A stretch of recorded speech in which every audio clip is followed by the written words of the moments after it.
Clicked right away with quarterback Logan Thomas, and he's coached guys like Tim Tebow, Tom Brady. Brady was actually his best man in his wedding, so he's all about those strong relationships. All right, Alex, thank you very much. It is a beautiful sunny day. It is a little brisk. Temperature in the low 50s. No threat of precipitation whatsoever. The white team has won the toss. They've elected to receive, and kicking off will be number 38, Michael Brandover, for the orange team. Again, the first unit, most of the players who are on the first string and a lot of the second stringers will play for the orange team today. So the white team will be spotted 13 points, and they return the opening kick, and it will be 1st and 10 for the white at the 23-yard line. And Matt, picking up what Alex was talking about, you know all about Scott Loeffler because he was with you with the Lions. Yeah, very bright guy, understands offense extremely well. He's a guy who loves to deal with the quarterback, and he's doing that. He's excited about Logan Thomas. He's also excited about the whole staff down here. Just talking to him, he sees a lot of similarities in what Frank Beamer is doing down here, what he's been around in the past, particularly Michigan. He draws a big parallel. The quarterback for the white team will be Brian Rohde, 6'6" sophomore. And on first down, the handoff. And a short pickup by Michael Holmes to the right side, tackled by Kyle Fuller. There are some unique rules in spring football. Virginia Tech has decided the white team would be spotted the 13-0 lead. The quarterbacks wearing the yellow jerseys, they will be for the orange team. They're not allowed to be hit, no contact there. 4 10-minute quarters. There will be a timeout after each punt, a 40-second play clock, no trick plays, and they will run a base defense. 2 tight end set on second down.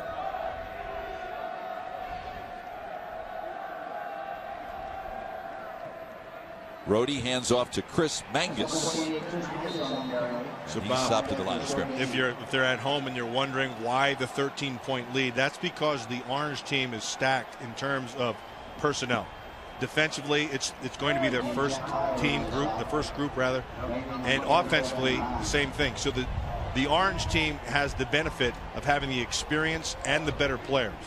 And if you're wondering whether Frank Beamer is going to coach the orange team or the white team, the answer is yes. All the coaches are coaching both teams today. You will literally see the assistant coaches going back across the field between plays. Pass intended for Willie Byrne. He slipped and fell. Jack Tyler, the middle linebacker, deep in the secondary with coverage, so the white team goes 3 and out on its first possession. This team for Virginia Tech is going to have to rely heavily on this defense, particularly early. Keep in mind, they start in the kickoff classic against Alabama, and this defense is going to have to be top-notch. Back deep to return the punt for the orange team will be 34 Kaishan Jarrett, number 20 Michael Holmes. He averaged 7.4 yards per return a year ago. And punting will be Ethan Kaiserling for the white team. It will be Holmes at his own 32. Look out. Gets it into white territory. Tackle made on the play by Josh Trimble. So good field position for the orange team. Frank Beamer, the winningest active coach in the FBS. During the return, block in the back on the receiving team, number 30, 10-yard penalty from the spot of the foul. First down. Matt, we visited for quite a while with Frank yesterday, and interesting perspective he had on last year's 7-16. Frank Beamer, to me, is one of the best coaches that there is in all of college football. He looked at a year ago and knew that he was going to struggle a little bit, knew that he was going to have to get some experience. And he also knows going forward, Bob, it's an offensive line in particular that needs a lot of experience. And that man right there, Logan Thomas, is the person they're going to have to rely on. Empty backfield on first down. Thomas across the middle to the tight end, Ryan Malik. Pickup of 9 on the play. And in chatting yesterday with both Frank and Scott Loeffler, the new offensive coordinator, quarterbacks coach, they both said the thing that Logan needs to work on the most is his footwork. Yeah, fundamentals. You know, at all level of football, it doesn't matter where you're playing. Fundamentals is what makes you win, helps you win. He still has to do it. Again, the empty backfield now, they motion, and there are 3 people lined up behind Thomas. The handoff will go to Trey Edmonds. He has the first down out to the 44-yard line. A pickup of about 5 on the play. One of the things you're also going to notice with this offense is more of a zone scheme, and what you're seeing. See how they're starting lateral, and then Edmonds is just going to pick his hole. He starts to stretch that defense and then come downhill. A big fast kid, a redshirt freshman. They have high hopes for him. And that starting tailback job is very much open in the air as they conclude their spring practice. Thomas, nice toss across the middle, and a big gain for Stanford. All the way up the near sideline, inside the 10 to the 6. Logan Thomas, his number 5. Two things on that, Bob, immediately. One, the nice decision, because he knew exactly where he wanted to go. He knew what he had in terms of coverage. He knew that he had Stanford on the outside, and that ball was perfectly front. Small window and got it in. 57-yard gain, and precision was another one of Thomas's problems a year ago. Yeah, and he knew he had to work at it. I had a great talk with Logan Thomas yesterday, and there were a couple of things that were pretty revealing. Here's the handoff. Edmonds. He stopped for no gain. One of the things that Logan said a year ago, he felt like he wasn't quick enough, wasn't seeing things well enough. So two things that he did. As soon as I saw him, you could see the first thing. He's dropped weight. They have him listed as 257. He's not. He's 247. He wants to stay under 250. I think that's good for him because his movement is better. And then he knew that he had to improve his accuracy. Dimitri Holmes wide to the right. Here's the handoff. Edmonds again. Heads upfield. It's about to the 1. Pickup of 3 on the play, so it will be 3rd and goal for the Orange team. A year ago, Edmonds sat out his redshirt year, so he's yet to carry the football in a college situation. He's from Danville, Virginia, 6'1", 215. He's a good-looking kid. They like him. In this style offense, though, you have to be decisive. They're going to start running that outside zone. Once you stick that foot in the ground, you got to come downhill fast, and that's right to the line of scrimmage. In motion, the tight end McCray. Edmonds again, great penetration, and the stop was made by number 44, Devin Van Dyke, middle linebacker for the white team. Van Dyke, he saw a hole and he took it, and that's exactly what most of the time.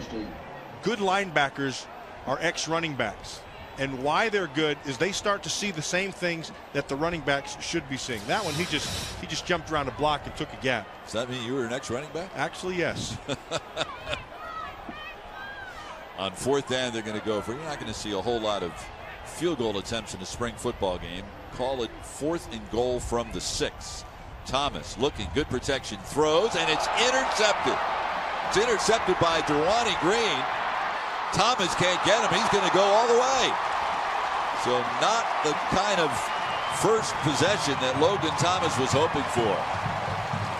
Derwani Green goes the distance.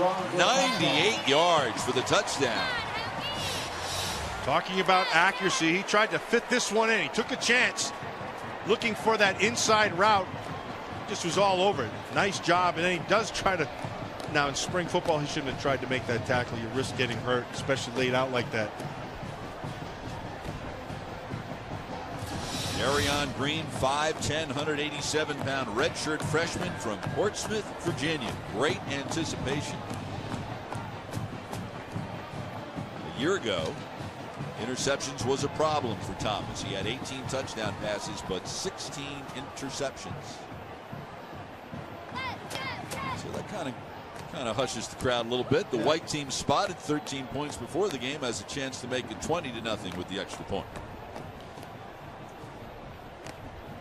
It will be Brooks Abbott, who is the backup place kicker, sophomore from Jacksonville, Florida, in to attempt the extra point.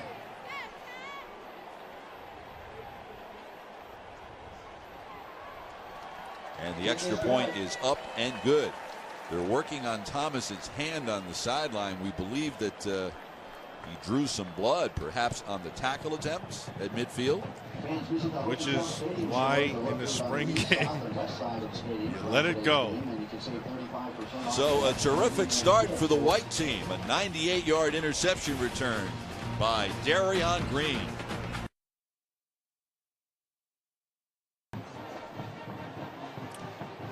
Logan Thomas's pass intercepted and returned 98 yards for a touchdown by Darion Green on the first possession for the Orange.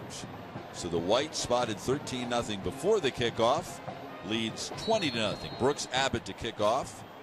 Back deep to return on the goal line will be Davion Tukes, and to the near side Donovan Manning.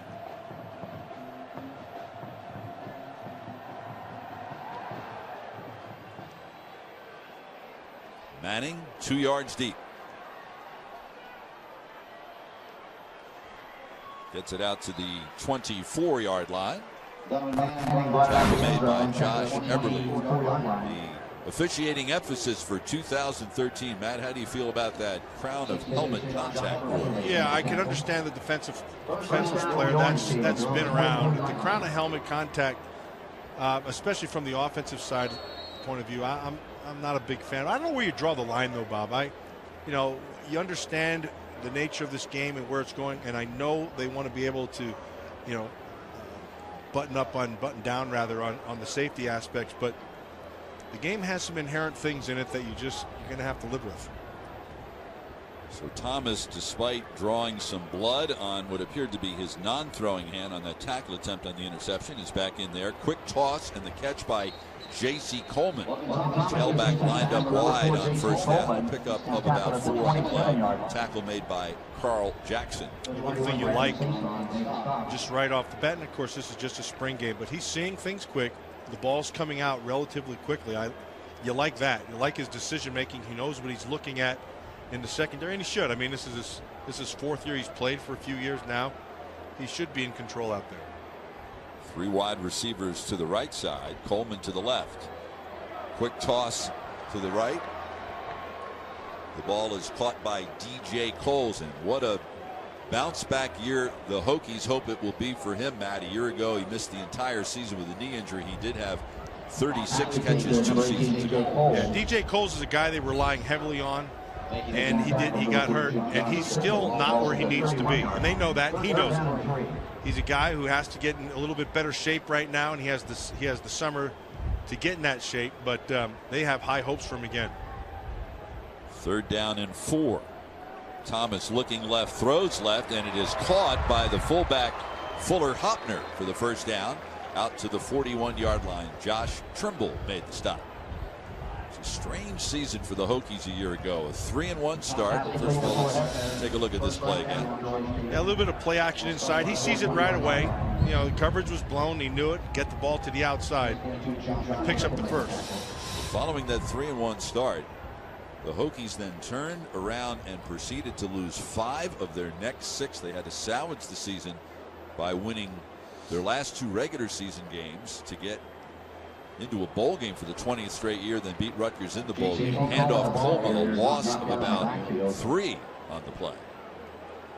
Well, what you saw right there with that loss is one of the things that they're going to really have to strengthen, and that's their offensive line. And that's the 2nd time in a row the Van Dyke kid has just come up inside, and they've not been able to handle it.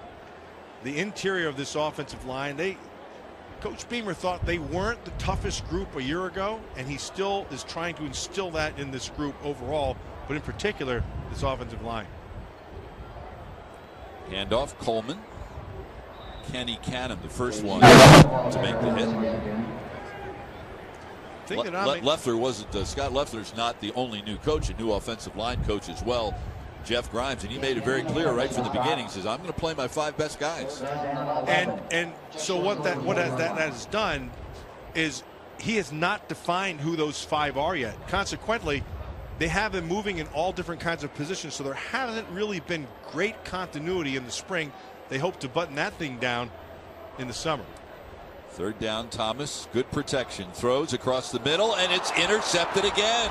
This time it's Donovan Riley up the near sideline, and he's going to go in for the touchdown.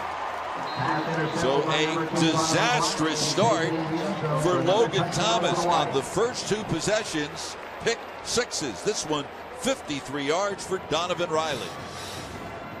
Well, the Virginia Tech faithful wanted to see completions, but not to the defense. And there's another one. Just I don't know if he saw it the whole way. but I know who did. Donovan Riley did. Riley, a 5'11", 202-pound sophomore from Reisterstown, Maryland, had an interception and 4 tackles a year ago.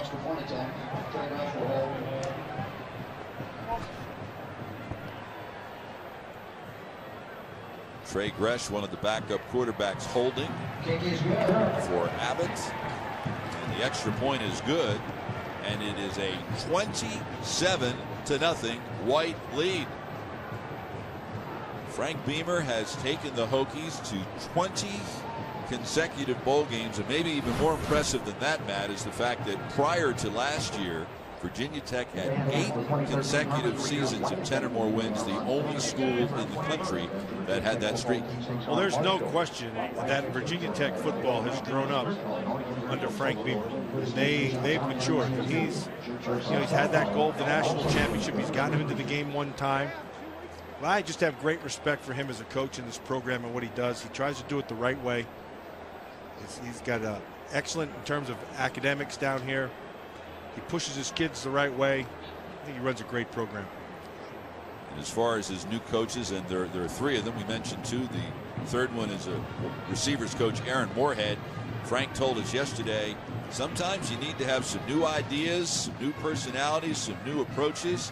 And our 3 new coaches have brought some enthusiasm and some energy to our program. And I think they kind of a little stale. And, the faithful were grumbling in years past over a couple of things, particularly on offense. And, of course, right now, Scott Leffler comes in. They have high expectations for him to help Logan Thomas, and he throws 2 picks. But, obviously, there's a lot of work to be done yet in this offense and with the players. And so there's a big learning curve going on. Brooks Abbott's kick is short. It will send Tukes all the way back to the goal line. And he has all he could do to stay out of the end zone. So the Orange will start this possession at the 3-yard line. There's the defensive coordinator for the Hokies, Bud Foster, and he is very confident in his unit, and for good reason. Yeah, if there's one concern that he has, it's going to be depth in the defensive tackle spots and in the linebackers. But having said that, he gets his entire secondary back, and he does have some pass rushers. You can't find them. Mark Leal now in at quarterback for the Orange. And he's also wearing that yellow jersey, which means he cannot be touched. Handoff to Michael Holmes. No stop. There's the secondary. Now, the best player is the one on the left, Anton Exum, and he will not play this spring. He suffered a severe knee injury playing basketball in the offseason. They are very, very hopeful that he will be ready for the Alabama game. Last year, he led the ACC in interceptions, but that is a very experienced secondary. Yeah, and they have a nice mix of experience there and youth. Got a couple of seniors and got some younger guys who can really play. I like the Kaishan Jarrett kid. He's a pretty good player. Leal throws in and out of the hands of Joel Caleb. Coverage on the play provided by Nick Bush. And the one thing that impresses me right now with this White team has been their defensive line against that first team offensive line. Now that may be a concern for the offensive line, because this is a defensive front that they should be able to dominate. But they haven't been able to run very well on this group, and they have gotten some pressure on the quarterback. 3rd and 10. Holmes the lone setback, and he'll get the handoff. They just want to give their punters some room to kick the ball.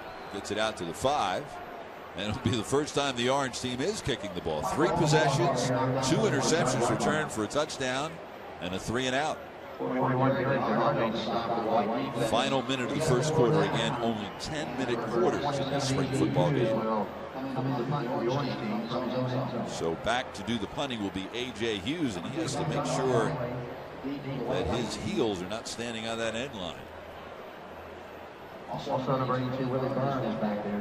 Willie Byrne back to return it along with Donovan Riley standing at the Orange team's 45-yard line. Beautiful kick. It's Byrne at the 45. And we'll get a penalty marker on the play. This one's going to come back. An illegal block on the return. And that will push the white team back into their own territory with 17 seconds remaining in the first quarter. During the return, block in the back on the receiving team. Number 23, 10-yard penalty, first down. Darion Green, the young man who returned the first interception, 98 yards for the touchdown, is called for the block in the back. There's Scott Leffler. When you had him with the Lions, did you foresee the day that he might be someone who would be the offense coordinator program like Virginia Tech? Yeah, or higher. Scott's a real bright guy. He has a great understanding of the pass game. When we had him, we were waiting for him to take the next step just in terms of him as a coach, and I think he's done that now. Brian Rohde, again the quarterback for the white team. They've only been on the field for 3 plays, and that will be the final play of the first quarter. So the white team was spotted a 13-0 lead before the opening kickoff, and they've added on with 2 interception returns for touchdowns. One of them 98 yards, the other one 53 yards. The end of one in Blacksburg, 27-0 white.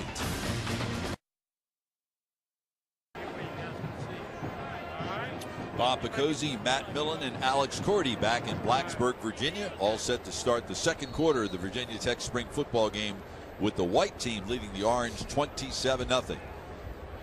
On second down for the white team, Rohde passed out of the backfield to the tight end Darius Redmond.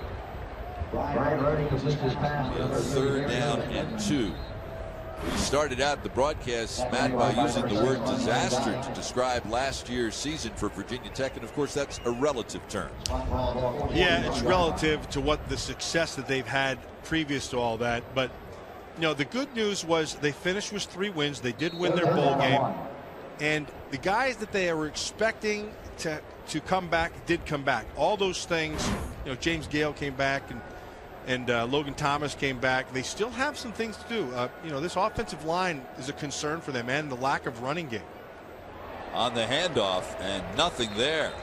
Daniel Dyer with his first carry of the afternoon, driven back for a loss on the play of about 3 yards. So it'll be 4th down and 5. One of the guys we just talked about that they knew were coming back, and James Gale. And that's what they're going to expect. That's what they expect from him, and that's what they're going to need from him. That whole defensive line, they're going to have to anchor this thing for a while. We talked earlier, Bob, about the learning curve. When you get a new coach in and a new philosophy, it takes a while. It takes a while to learn exactly what he wants, and then as a coach, you have to learn your guys what exactly they're capable of. So the white team will call a timeout on 4th down. Now, how much stock, if you're Frank Beamer, Scott Leffler, Bud Foster for that matter, do you take into what happens in this spring football game? It's just an evaluation. That's what it is, and they're keeping it very basic. You're not going to see very much of what they're going to do. What you're trying to do is put some players in a position to have to play and make decisions, and so you can evaluate them better. Fair catch down at the 10-yard line. It's made by Holmes, and it will be 1st and 10 from the 11. And on this 4th possession for the orange team, Logan Thomas will go back in the game with Alex Cordy checked on the sideline, and that cut that Thomas sustained was just the size of a paper cut on his non-throwing hand. So that's not an issue at all. Let's see if Thomas can be a bit more successful. 2 possessions so far today, both resulting in interceptions returned for touchdowns. Thomas had a solid year 2 years ago. Passed for 3,013 yards, second highest single season total in school history. Thomas throws on the run, and he hits his man Stanford all the way out to the 36-yard line, gain of 24 on the play. That was a much better throw. And throwing on the run and moving him, and you know, he likes, just talking to Logan Thomas, he likes Stanford. He thinks, you know, having him back healthy and getting into a rhythm, and he said he can envision himself being on the same page pretty quickly with Stanford. He likes him, and he also likes the tight end. Tight end being Ryan Malik. I formation behind Thomas on first down. The handoff to the tailback Trey Edmonds. Nothing happening there. You had to pick one question mark for the whole season. What's going to determine the Hokies' success? Matt, it very well may be the development of the offensive line. That line did not perform very well a year ago. Yeah, and they're young and they're inexperienced, and they got a couple guys banged up in there right now, but they're going to have to get good quick.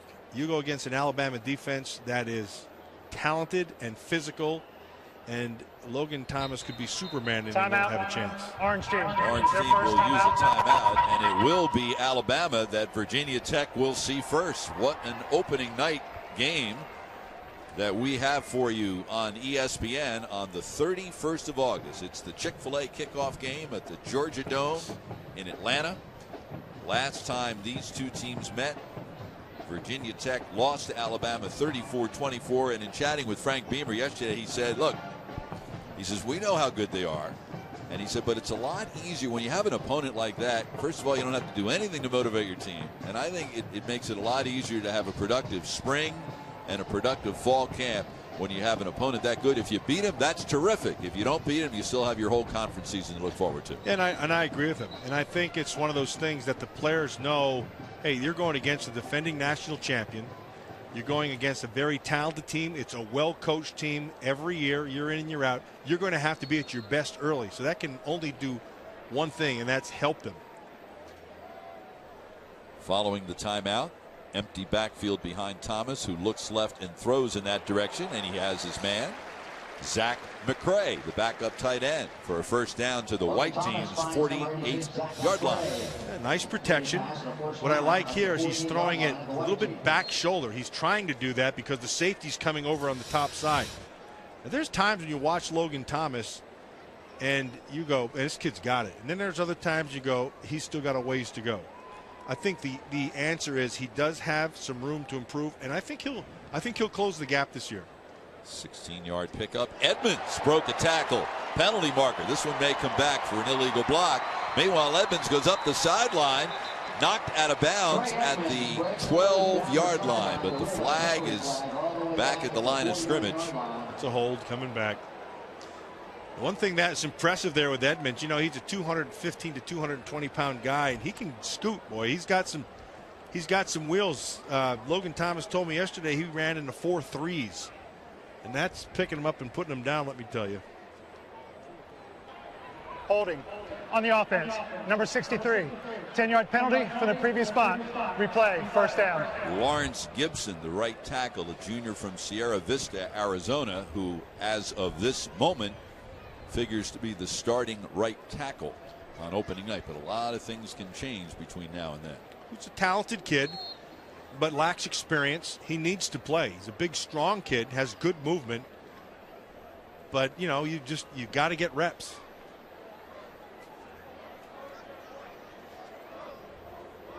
So this will push it back to the orange 41-yard line. Thomas, screen right, in and out of the hands of Edmonds. Ball was thrown a little bit too high, but should have been caught. A little bit too much juice, and he had it set up because they had some people out in front of him. Edmonds would have had another chance to be able to take a sprint. Scott Loeffler told us yesterday that Thomas needs to be at championship level for us to have a good season. Yeah, there's no question. And especially today's football is quarterback driven, and if you don't have one, you don't really have a chance. He has all the skills like we've talked about, but he's just got to be a little bit more accurate. Second down, Thomas looked across the middle, then goes to the left side to Coleman.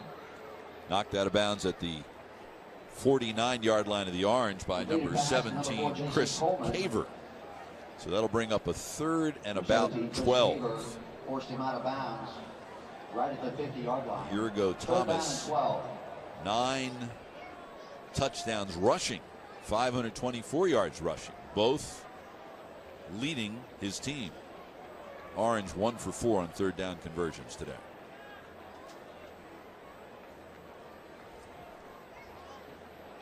Good protection. Across the middle, it's caught by Coleman, but he immediately falls to the turf at the 48-yard line, so it'll be 4th and 10, and the Orange will have to punt.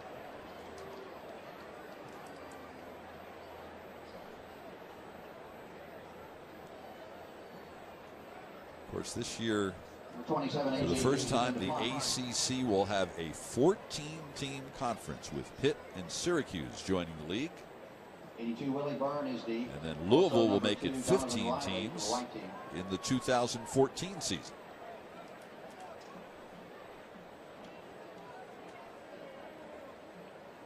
And to punt will be Hughes. Oh, that's a shot. And this one goes out of bounds at about the 7-yard line. So very effective punt by Hughes. And the White will take over at the 7-yard line, leading it 27-0. We're still waiting for both offenses to get on track.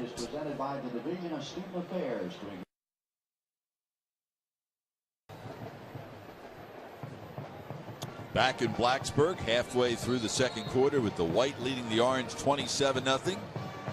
1st and 10 for the White at its own 7, following the 41-yard punt by A.J. Hughes. Quarterback Connor Jessup for the first time today. And the handoff will go for a short gain to Maurice Taylor. Maurice Taylor saw a crack back to the inside. He got a little push in that defensive front by big number 94, Alston Smith. Alston Smith is the son of Hall of Famer Bruce Smith. Alston's shorter than his pop, a little heavier than his dad, 300-pounder, but they like him. He's got some quick twitch inside. And of course, Bruce, one of the great players in Virginia Tech history and one of the great pass rushers in NFL history. 2 tight end set on 2nd down, and Taylor tripped over his own feet. So that'll leave a 3rd and about 8. And yesterday, Bud Foster told us that he thought that Alston Smith had a very good spring. He said he's not spoiled. He doesn't act like he's a Hall of Famer son. He aims to please. He's a bit inconsistent, but a great effort guy. And they're going to need him to develop, because that's one of the areas on this defense. So they have, their starting 2 are going to be pretty good. And then they need some other tackles to step up, and they're hopeful that he'll do that. White team 0 for 2 on 3rd downs today. Empty backfield for Connor Jessup. And the play will be whistled stop before the snap. Going to get a delay game. On the offense, half the distance to the goal. Still 3rd down.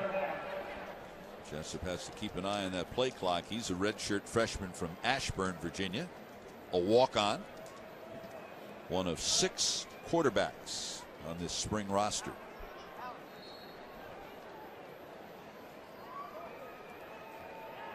So 3rd and 12. 2 wide receivers to each side.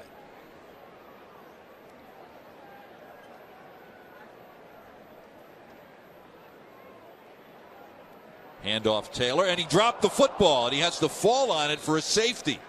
Or did they? Yeah, it's a safety. So Taylor tripped over his own feet on his 2nd carry. Then he had to fall on the ball in the end zone. Did Chris Harley get his hand on that, Matt? Yeah, he did. Yeah, he raked it out. Harley, a sophomore from Indianapolis, got that left paw on it. He had an interception and 6 tackles a year ago. So Taylor had to cut his team's losses, and he fell on it in the end zone. So it's a heck of a way for the Orange team to get on the scoreboard for the first time. Not what they were hoping, but they'll take it. One of the things that's interesting to me, most of the time when you go to a spring game, the kicking aspects of the game are generally never live. But at Virginia Tech, Frank Beamer, he loves his special teams. All the kicking aspects, the punts and kickoffs, is live. Field goals, everything's live for the first couple steps. We'll just stay off the kickers. But yeah, all kickoffs, punts, anything in the kicking game is full go. Well, sometimes I wonder, Frank might prefer that every play in the game be a special teams play. Beamer ball, of course, renowned for its phenomenal success over the years on special teams. Their special teams play over a prolonged period has been as good as any team in the country. They work at it. It's interesting to watch a practice. You know, you go from school to school and you watch different coaches and their philosophies, but Frank Beamer puts a high emphasis on special teams, and every day in practice they practice them hard and they practice them live. Well, they've blocked 129 kicks during the Beamer era and at least one block punt for 20 consecutive years. Abbott to kick off, and it is a short kick. And a fair catch was called for by Hopner. That's using your head. There are a lot of football players that don't know you can call for a fair catch in a kickoff. Absolutely. That was number 29. So the Orange will get great field position at their own 41-yard line. And you just know that Scott Loeffler and Frank Beamer would like to see the Orange start to show some productivity on offense. Yeah, in particular, they really need to, if he wants to add to those wins, he's going to need Logan Thomas. You know, he's going to have to carry the flag. I mean, and he needs to start carrying the flag now. Two wide receivers to each side. Thomas saw nothing, so he takes off with the ball. As soon as he's touched, the play is whistled dead because he's wearing that yellow jersey. So called a loss of 1. 2nd and 11. Pressure supplied by Geronte Jones, a redshirt freshman from Lithonia, Georgia. We talk about that offensive line in terms of protection, but this is the first time in a long time where they haven't really had a go-to guy as a receiver. I mean, a guy who has experience. They're going to have to develop some of that receiving core as well. Thomas looks left, throws in and out of the hands of Joshua Stanford on the far sideline. That's the kid I think that they'd like to be that guy. Coverage by Donovan Riley. Stanford, a redshirt freshman from Mississauga, Ontario. They like what he has. They like what he brings to the table. They think he's got the necessary skill set, and he's a competitive guy, wants to be great.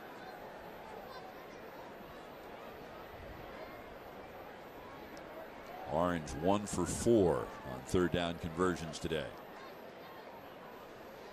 Thomas looking across the middle, and it's intercepted by number 8, T.J. Shaw. The 3rd time today that Thomas has been picked off.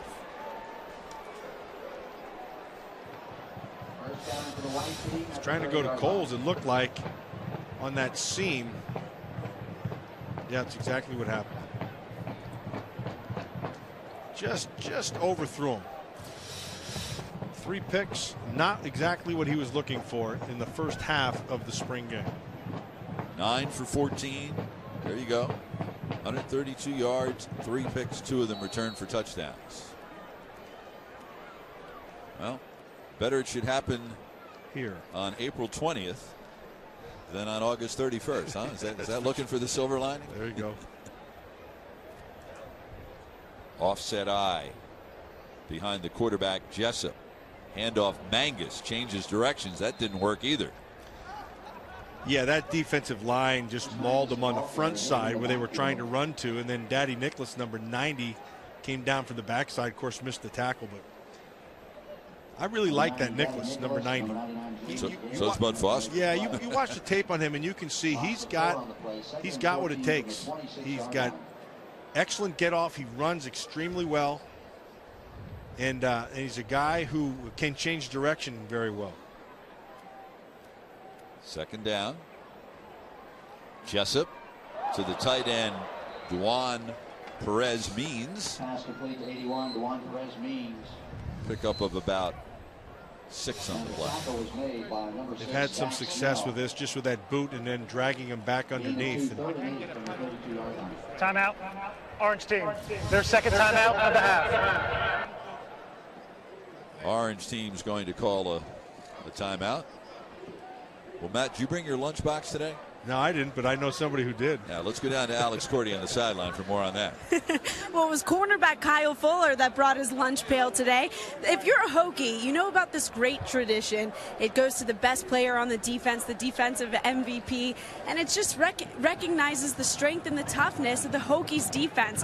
It's something that they've carried on, that Bud Foster started, and it's a huge honor for whoever carries their lunch pail. I wonder what's inside today, guys. Well, you'll have to open it up and let us know as halftime approaches. 2 minutes and 2 seconds away. Matt, you mentioned you looked some tape yesterday. My partner yesterday looked at tape of 14 Virginia Tech games last year, which is interesting because they only played 13. What did you look at? Which one did you look at twice? I may have looked at 3 of them more than once.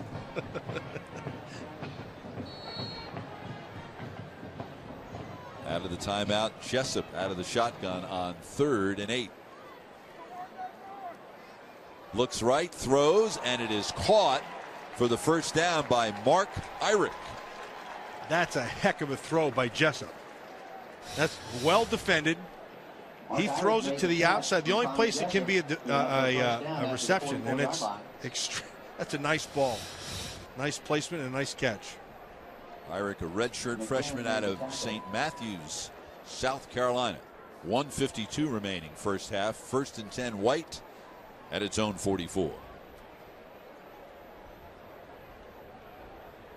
Jessup, 3-step drop, throws deep down the middle, or up to the left side, I should say, and Willie Byrne almost made an outstanding, fully extended catch. That was a nice throw, and under pressure, he stayed right in the pocket, knew he was going to get hit, and that ball was exactly where it had to be. Watch him step up, manage the pocket, and then, boy, he took one right in the face. Second down. Great effort. The only problem is you've got to make the catch. That ball was really well thrown. So Jessup shaken up on the play, and Brian Rohde back in. He started for the White team today.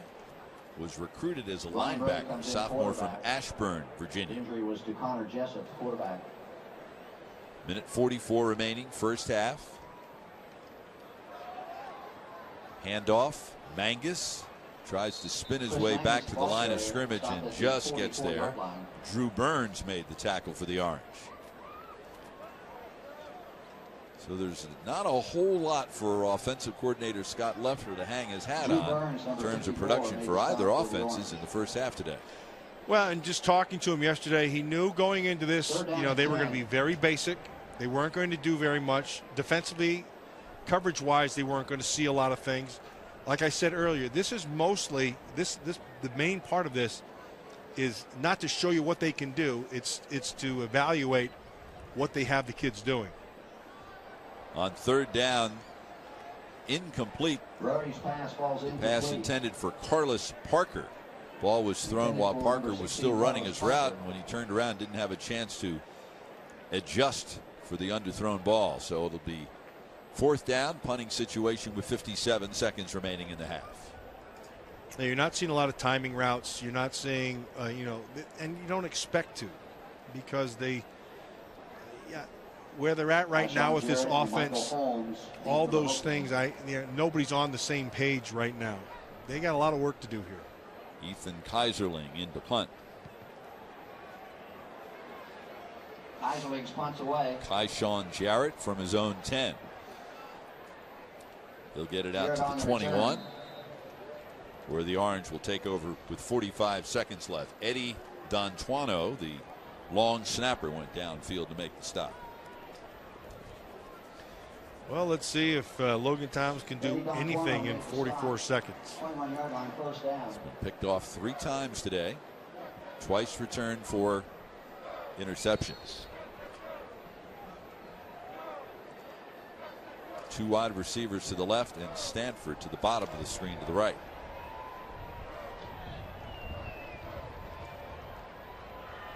Across the middle, the tight end Ryan Malik. Tackle made by Dion Clark. Half-minute remaining. No huddle. Second down and 4, game 6.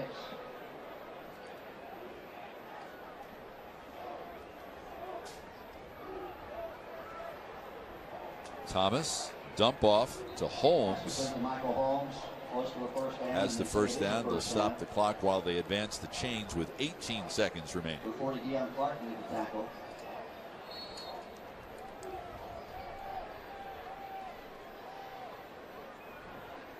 Thomas to the bottom of the screen, overthrew the intended receiver Stanford, stopping the clock with 10 seconds left.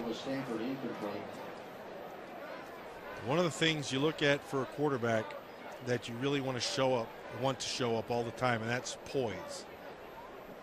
And poise is your ability to be able to handle pressure, your ability to be able to, make the right decisions. And just watching Logan Thomas, I want to watch this here. If he'd get a little bit more pressure, but I want to see him be a little more poised. Thomas stays in the pocket, throws across the middle. He has his man Dimitri Knowles. The clock will stop while they advance the chains at the white team's 39-yard line with only 1 second left, so they'll have to use a timeout.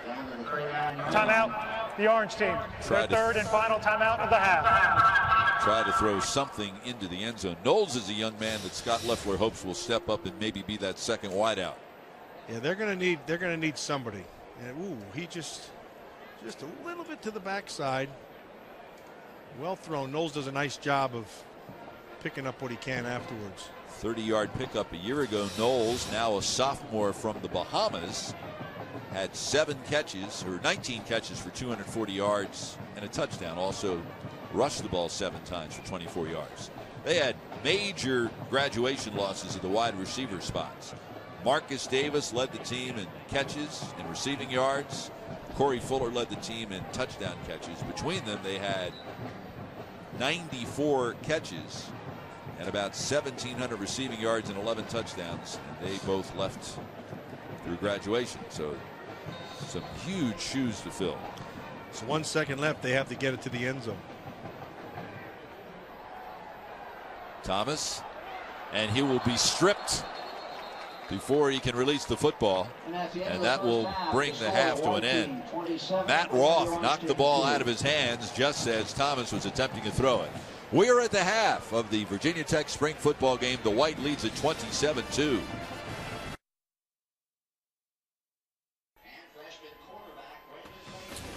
Back in Blacksburg, Virginia, where it is halftime at the Virginia Tech spring football game, and the white team leads the orange team by a score of 27-2. Welcome back to Lane Stadium. I'm Bob Picozzi along with Matt Millen. Now the orange team is the team with the first stringers, right? That's why they spotted the other guys 13-0. That's what they say. Yeah, not a very impressive first half for their first team group. I mean, defensively they did what they had to do. I thought they were very strong up front, which we expected.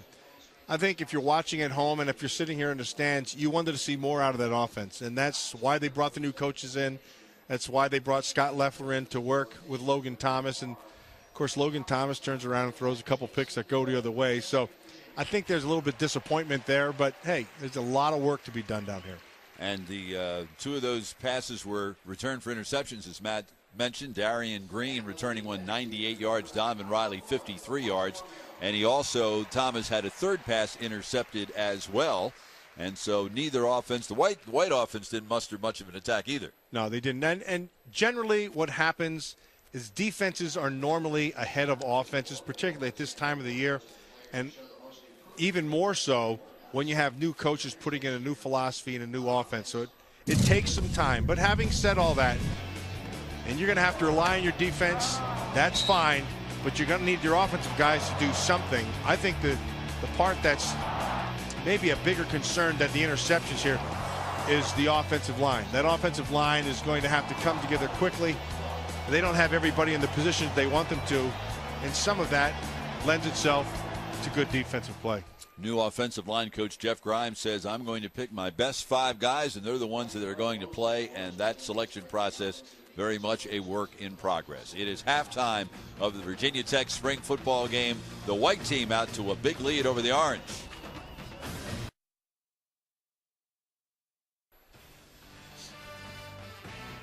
The awards for spring football being handed out by head coach Frank Beamer on the field at halftime, where the white team is leading the orange by a score of 27-2. Bob Picozzi along with Matt Millen, and let's take a look at the first half stats. And Matt, an absolute priority for Frank Beamer this year was return to the running game. You said we had way too many 2nd and 9s a year ago, and the running game was totally unproductive in the first half. I think they'd be happy with 2nd and 9.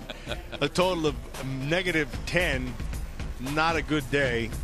Again, we're going back to that offensive line. The offensive line has a lot of work to be done, and they haven't defined who that's going to be on both these squads. But having said that, you have to be better than this.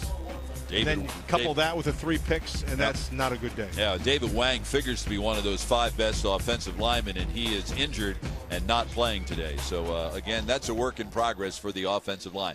27-2, the white leads the orange at halftime. Back with more from the Virginia Tech spring football game in Blacksburg right after this timeout. For Philadelphia, Eddie Whitley. Some of the great Virginia Tech football players of the past now playing in the NFL, being introduced one by one on the sideline. And Matt, they'd have to expand the field, I think, in order to fit all of Frank's former NFL players on the field at one time. This program has cranked out just a pro or two over the years. Well, there's a couple of them there they'd like to have right now, in particular David Wilson, who's with the New York Giants right now, has great speed, and they sure could use his big play capability on this offense. Let's take a look at the first half highlights. The orange team was moving the ball very well on the first possession, and then it was just a throw that went the other way, 98 yards. Green made himself a pick, and then comes back in the second series, and it goes back the other way. Riley takes another one back, 53 yards, and not to be outdone, he threw a third. You know, the first one, as he drove the field, you kind of liked what he was doing right up until that. You kind of wanted to get away from that, but you look at the schedule that they have there, they're going to need all of that quarterback to play at the best, highest level. Well, obviously, their opening night opponent is a team that won 2 of the last 3 national championships and may be favored to win another one this year. Then the 3 other non-league games, Western Carolina, East Carolina, and Marshall, and then into the ACC schedule. And you see a new team, a new conference opponent on that schedule, Pittsburgh.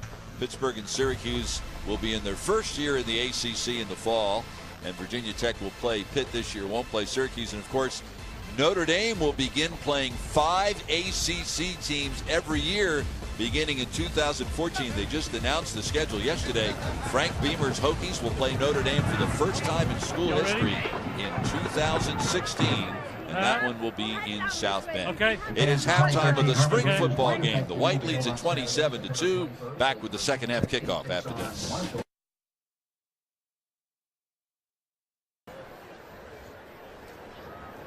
Welcome back to the ACC on ESPN. We are at Lane Stadium in Blacksburg, Virginia. All set for the start of the second half of the Virginia Tech spring football game. The white leads the orange 27-2. I'm Bob Picozzi along with Matt Millen, and Alex Cordy's on the sideline with Hokies coach Frank Beamer. Coach, probably not the first half that Logan Thomas was looking for. So what is he still learning? What is he still getting adjusted to? Well, it's going to be interesting to see how we come back here in the second half. I think it's the game is kind of where you want it. You know, we spotted the white team 13 points, and then they scored 2 touchdowns on returns. But, you know, now can our first defense and first offense come back and do what you expect them to do? So, you know, I think the game's kind of where you want it, and let's see what we got. But 3 picks, did you like what you saw from your defense? Yeah, you know, there's definitely a strength of our football team, and the kicking game. You know, I think we got our kickers back. So, and then offense, we just got to keep working and keep plugging along here. All right, Coach Beamer, thanks a lot. All right, thank y'all. Guys. Thank you, Alex. Thank you, Frank Beamer. And Matt, the Virginia Tech coaches hope that eventually maybe these might be 3 of their impact players on offense. They absolutely need the guy on the left of the screen to be one of them. And they're going to need Knowles to be that guy, and Holmes will be part of a rotation, I believe, just looking at Trey Edmonds. But all those guys are still going to be dependent upon how well that offensive line comes along. One of the things you'd like to see here in this second half with Logan Thomas is if he doesn't try to lock on a receiver. Now, one of the things they're trying to get the ball out of his hands fast and make quick decisions, and you can see that they're doing that. But the other part of that equation is once you do, you can't stay on him. If it's not there, you got to get off and get on to the next guy. Don't lock on to a guy. Brooks Abbott will kick off for the white team. Back deep to return Kyle Fuller and Dietrich Bonner for the orange. And it will be Fuller from his own 6-yard line. Made the most of that. It's all the way out to the 35-yard line. Fuller is the third of 4 Fuller brothers to play here at Virginia Tech. He also has a freshman on the team, Kendall Fuller. What a legacy there. We talk about the legacies of Bruce Smith, Alston Smith. How about 4 brothers in one football program? And all played well, and all were dependable. And he's following in the same tracks. Good player. Kyle Fuller last year, honorable mention, all ACC selection. Mark Leal starting at quarterback for the orange team to begin the second half. On the reverse, it'll be Knowles.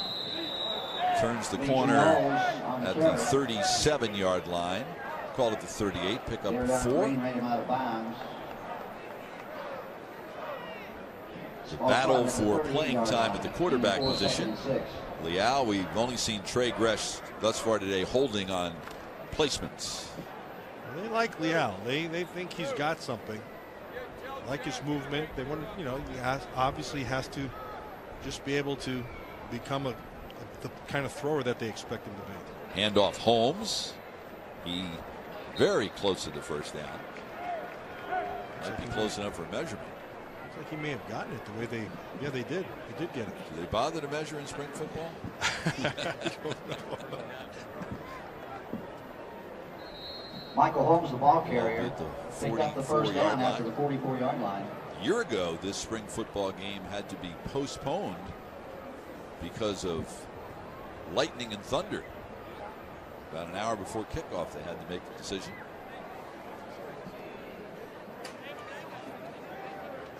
Leal out of the shotgun. Throws, and a nice catch by Knowles down by his shoe tops for a first down at the white team's 45-yard line. And a nice job of protection. One of the guys that are protecting is that left tackle. He's just a freshman, Jonathan McLaughlin. And when I say a freshman, he just started just a few months ago, this second semester. So he's a big. It looks like he may have hit his hand on a helmet or something, but. Decent protection from that left side with McLaughlin, the freshman who's running with the ones. Yeah, Scott Leffler is very pleased. When we said who are some of the pleasant surprises this spring, McLaughlin is one of the first names he mentioned. Great second effort there by Holmes, who kept spinning, keeping those knees pumping, and he picked up 5 yards when there was really very little available. Woody Barron made the stop. Woody Barron's a guy that Bud Foster's been very high on this spring. And watch Holmes. See, once you stick your foot in the ground, you got to come and got to be physical. You got to lower his pads a little bit, but excellent second effort to set up this 2nd and 5. In motion, number 19, Kevin Asante.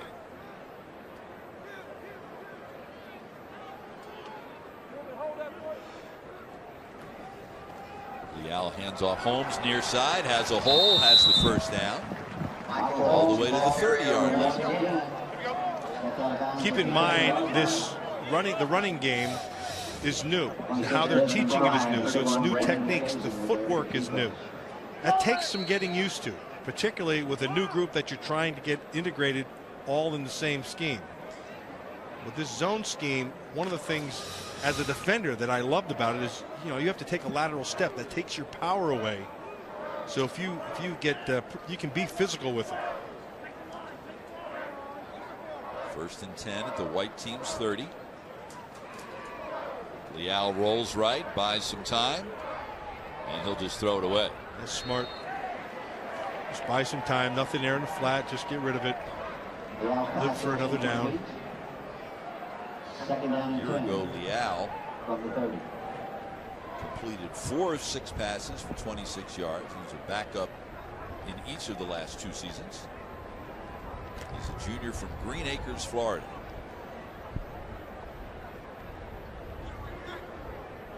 Second and 10, Edmonds, the lone setback. He'll get the handoff. Tried to change directions. Good penetration by Deion Clark, redshirt freshman from Richmond. Number 40, Dion Clark. First to make contact with the defense. So it'll be 3rd down and 10. A year ago, Virginia Tech finished 5th in the 12-team ACC in rushing, averaging 145 yards per game.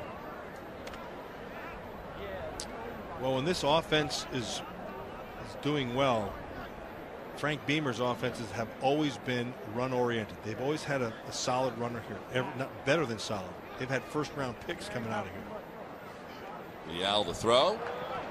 Ball is caught by Cole. Not sure he got the first down. He didn't even catch the ball in bounds. Is that his fault for not making sure he had those? Yeah, he's got to have awareness. He's got to know where he is on the field. You're running that route. See, he came down with 1 foot in and 1 foot out at the same time. Therefore, he's out of bounds. So that'll make it 4th and 10. You mentioned those running backs in the past. We saw David Wilson introduced to the crowd at halftime. He was a terrific running back 2 years ago, and first-round pick of the Giants, who had a tremendous rookie year for Tom Coughlin. Really came on strong in the second half. Only going to get better. They're just seeing a little glimpse. Leal has his man Malik for the touchdown on 4th down. Ryan Malik, the junior from Point Pleasant, New Jersey, had 17 catches a year ago, has a big one to give the Orange its first touchdown of the day. This one's all on Leal. Watch how he buys time and keeps his eyes down the field right there. That's really well done.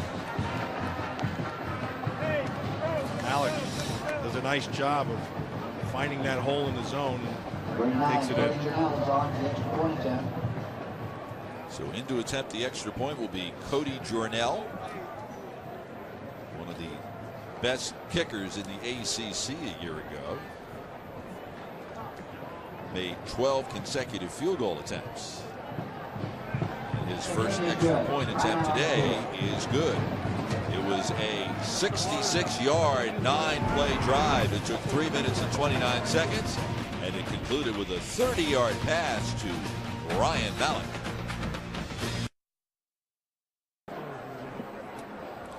Welcome back to the ACC on ESPN. We are at Lane Stadium in Blacksburg, Virginia. 6:20 remaining in the 3rd quarter of the Virginia Tech spring football game. The Orange has just scored its first touchdown of the day on a 30-yard pass from Mark Leal to Ryan Malik, and the white team leads it 27-9. On the kickoff, it will be returned by Darion Green from the end zone. Green ran an interception back, 98 yards for a touchdown. Tackle made on the play by Greg Goodell. And it will be 1st and 10 for the white at the 19-yard line. Did you like what you saw, Matt, and Mark Leal on that last Orange team? Yeah, I really did. He managed the pocket pretty well. He kept his eyes down the field, and he threw the ball with some accuracy. That 1 3rd down on the sideline, that ball was right where it had to be, and then he gets the touchdown. So good for him. Brian Rohde back in quarterback for the white team on its first possession of the second half. Chris Mangus is the setback. Rohde throws left. It is caught, but for no gain by E.L. Smiling, a junior from Stafford, Virginia. 35 E.L. Smiling made the catch. Make it a 5-yard gain. Number 30, Donovan Manning made the stop. Manning with a nice tackle. Just 2nd down and 4. You're going to let you have the 5 yards and no more. Let good discipline, keeping everything in front of them.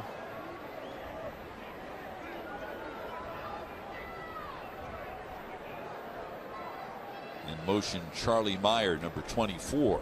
Handoff Mangus, and terrific penetration by Derek Hopkins. Hopkins made the tackle. James Gale made the play. Gale takes a hard inside move. Watch him, 99, back up inside and forces the running back back in. Then Hopkins is able to clean it up. It's easy to like this Gale kid. He's fun to watch. He's got some good movement. He's got some good instincts. Thought seriously about coming out to the NFL a year ago. He made the right move staying back. Still needs to get a little bit stronger.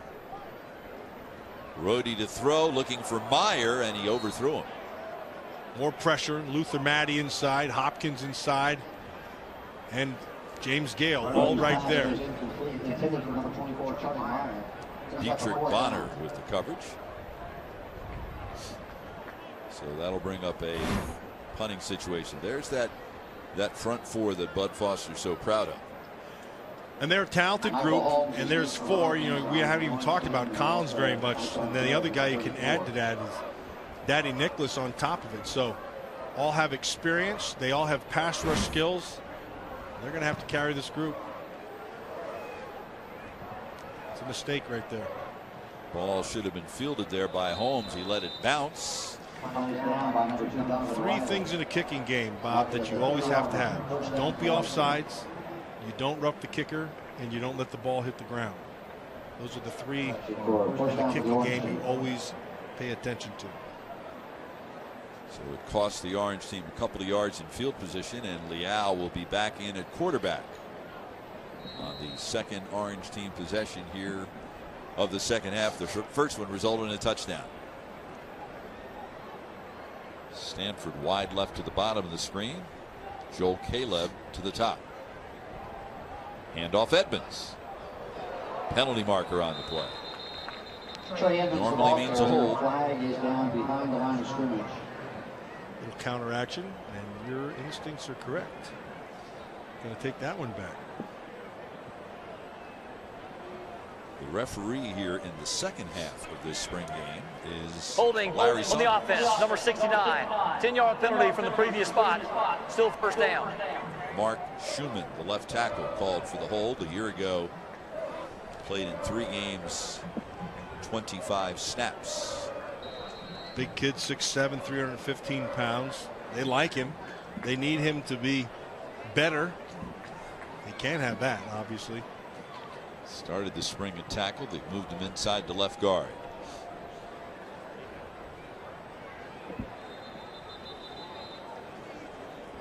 Motion. They're going backwards. False start on the offense, number 69. 5-yard penalty, still first down. Schumann again.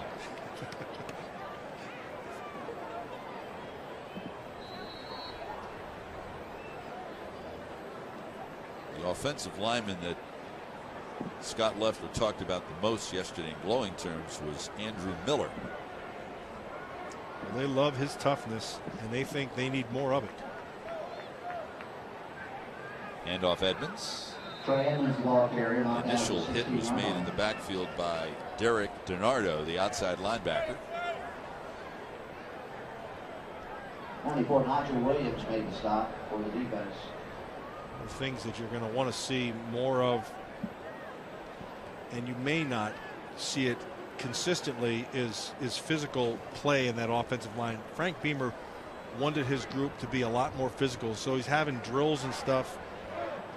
And I don't know really how you have a lot of drills like toughness drills, but he's devised a couple of them, and he thinks they've been working. Leal's pass underthrown, and Stanford unable to hang on, covered by Chris Haver. Good pressure provided on that play by the white team. Third down and 24 from the 16-yard line. Again, pressure back up inside. Again, this is the first team offensive line. Leal couldn't quite set his feet, and it's going to set up this third and whatever it is. I don't even know what it is. 25-ish. Got to get out to the 40. So yeah, about 24. And the Orange team has converted only once on 7 third downs. They did convert on a 4th down and got a 30-yard touchdown. Leal, handoff, Edmonds. Let's try to give their punter some more room to do his thing. Goes up the middle. Clark, DiNardo making the stop. So with 3:15 to go in the third quarter, the Orange team will punt.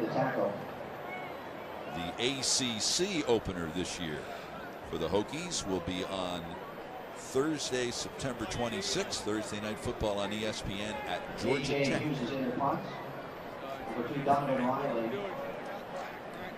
And 82, Willie Byrne, deep for the white team.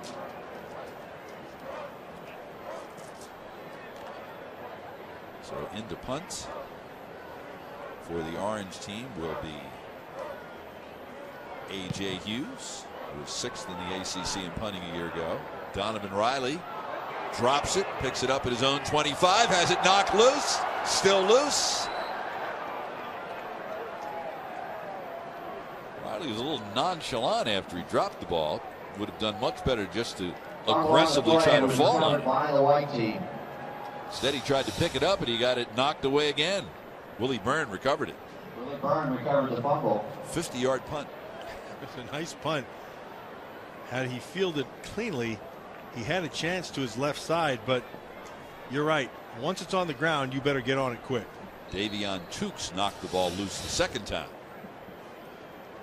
There have been 3 turnovers in the game, all committed by the Orange, all interceptions thrown by Logan Thomas.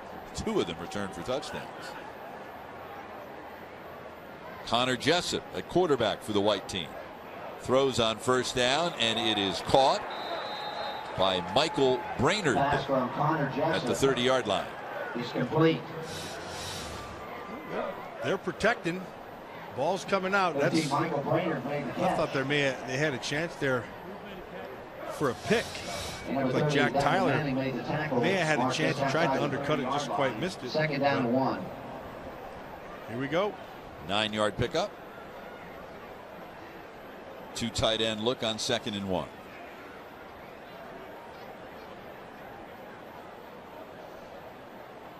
Handoff. Daniel Dyer has the first down.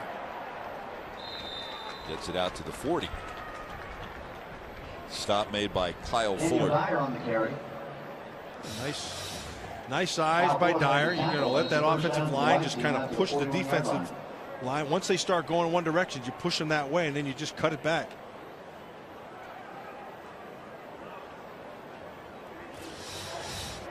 First and 10 at the 41.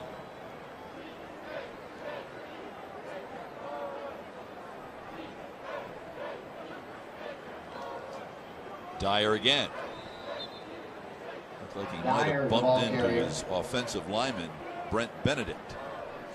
And that's because big number 97, Chris Harley, was taking Benedict backwards. A little cause and effect there. Mm-hmm.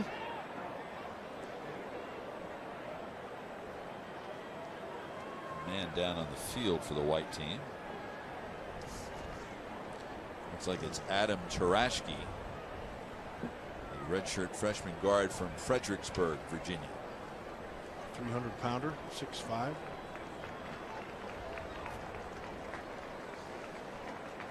Yesterday, Matt, when we were chatting with Scott Leffler, the first thing he said was, you know, when he got the job, he did the same thing you did yesterday. He watched the tape of every single game from last season, made some notes, made certain evaluations in his own mind. Let's see if we can figure out how Number 75, Tarashki got shaken Adam up. Tarashki. Yeah. They just rolled up on him. Yep.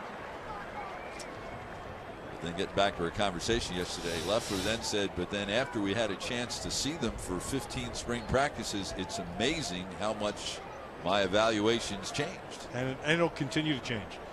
And what he's seeing now is how guys are reacting to what he's putting in and installing and how well they're doing. You know, what they're asking them to do. Techniques are different, like I mentioned. Footwork is different. And they'll continue to get better. And that's what you're looking for. The guy who's going to continue to grow. Dyer on the handoff and the tackle made by Tariq Edwards, a young man who last season suffered a stress fracture in the spring. Third down and 10. It took him a long time to bounce back from that, but Bud Foster loves his upside. Oh, I remember 2 years ago, that guy was all over the field. He runs well, has good instincts, he sees things, plays with his eyes extremely well. They get him back healthy. That's good news for them. White team 1 for 6 on third down. Jessup throws. Dyer has it, but there's Edwards, who just completely blew up that play. He saw that right away. He saw it was a screen. He starts in the middle, and you can tell immediately that the offensive line are letting the defensive lineman go. And so he just breaks from inside out and gets to his man right away. Well played. And that will be the final play of the third quarter. The white team will punt to begin the fourth quarter. We will step aside. The white team leading the Orange 27-9.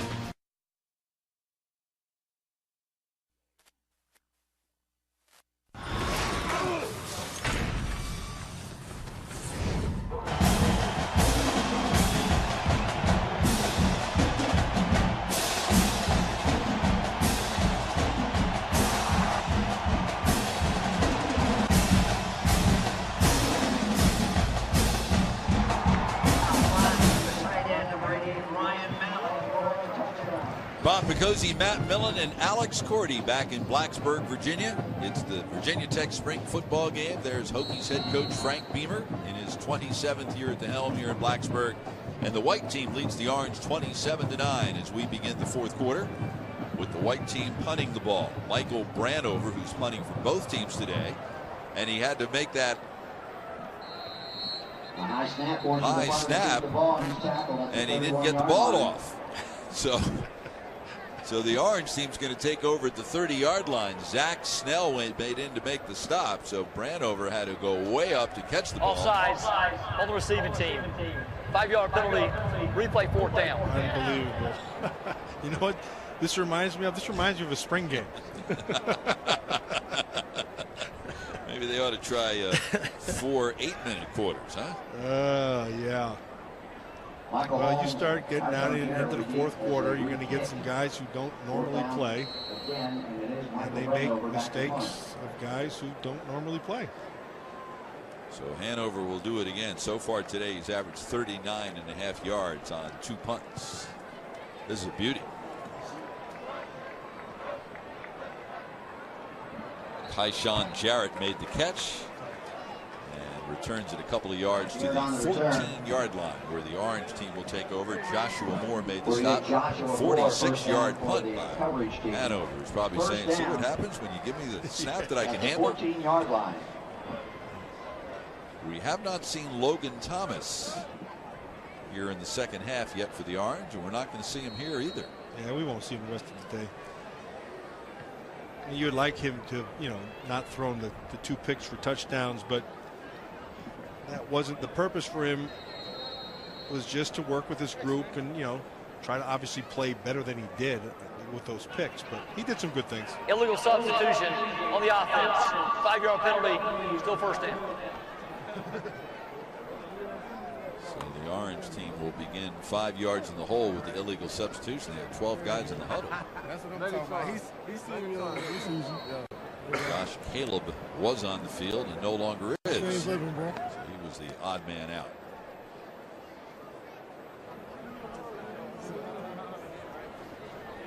The Hokies will reconvene for the start of their fall practice on August 4th. 27 days later, they begin their season with an easy one against Alabama.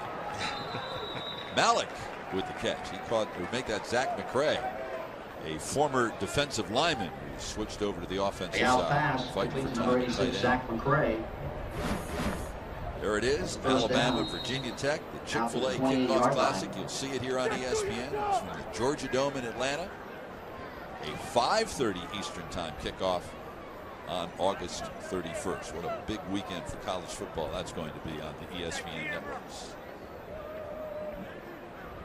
Get an early look at the defending national champs. Holmes. Michael Holmes carried out to the 30. And Matt, you would have to really think hard to think of any team that played better in any kind of championship game at any level at any time than the Crimson Tide did in the BCS championship game against Notre Dame. Yeah, that was a game. Look, both those teams are well coached. Both had a lot of talent. But what you saw was an offensive line that was arguably as good as any in the country, maybe the best. They'll have a #1 pick here coming up in Chance Warmack, and they have a sophomore offensive tackle. Quanjo, who's as good as there is at tackle. He doesn't even know how good he is yet. So, and they're going to have a lot of guys back. Brings up a 3rd and 8. Holmes with the carry, and for more on Holmes, let's go down to Alex Cordy. Guys, well, I asked Coach Beamer about Mike Holmes. He says he's had a real solid spring so far. He actually used this term. He said he's getting his swag back, to use that lingo. Yes, Coach Beamer used the word swag. He said he's playing with a lot of confidence right now. Swag was a word long before we made it a word. Well, when Frank was born in Mount Airy, North Carolina back in 1946, somehow I don't think swag was one of the, say, first 10 or 20 words. Intended for #1, Austin Jones. Feels incomplete. But eventually he got to it. Frank is a Hokie through and through. Played his college football here. It's in his 27th year. The winningest active coach in the country at the FBS level. 6th winningest coach in FBS history. 258 wins, 216 of them here in Blacksburg. Before that, 6 years at Murray State. Went to the NCAA 1AA playoffs. Won an Ohio Valley Conference title there. You know what he does a great job of? He does a great job, A, in recruiting, and B, when the kids get here, he treats them like they're his own. And then he does a good job of allowing his coaches to coach. He manages his coaching staff extremely well. Delay of game penalty on the Orange. And what unbelievable success they've had here. And how about the success, Matt? Just keep in mind, Virginia Tech really hasn't been in the ACC that long. This is only the 10th year for the Hokies in the ACC. And they won 4 ACC championships in their first 7 years in the league. He still wants to get that national title.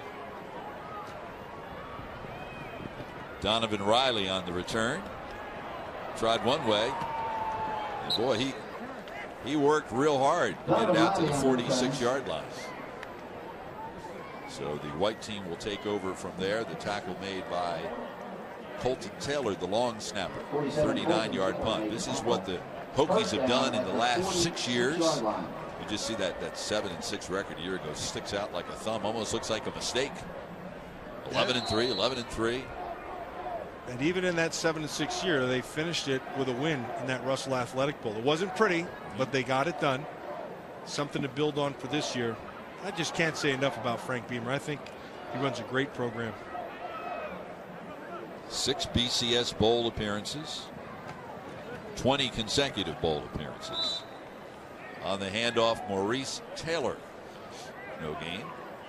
There are 3 new coaches in the ACC this year. Dave Doran taking over for Tom O'Brien at NC State. Steve Adazio switching from Temple to Boston College. And Scott Schaefer moving up from defensive coordinator to the head coaching position at Syracuse, which will be in its first year in the ACC in the fall. Did a nice job for Doug Marrone, who's now with the Buffalo Bills. Adazio coming, of course, from Temple up to BC.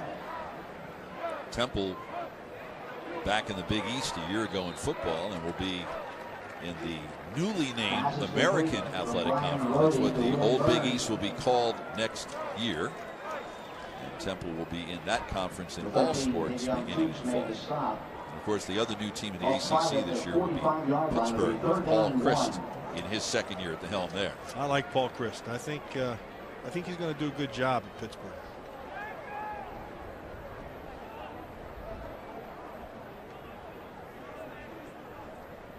Rhodey in at quarterback. Handoff Taylor. Nothing there. Loss of 3 on the play. I think a lot of football fans just thinking out loud, Matt, felt that when Brent Bielema left Wisconsin to go to Arkansas, the natural idea was, well, Paul Christ will go back. Played at Wisconsin, was great offensive coordinator there. It was interesting, but you won't find very many people more loyal than Barry Alvarez, because Barry Alvarez, when he was asked about it, said, look, he just went to Pittsburgh. He's just getting the program started. We're not going to even approach it. It's funny because I spoke with Barry about that, and he was dead set on exactly what you just said. He has great respect for Christ. I think Christ will do a nice job there. He just starts recruiting all those Pittsburgh kids and keeping them there. They'll do well.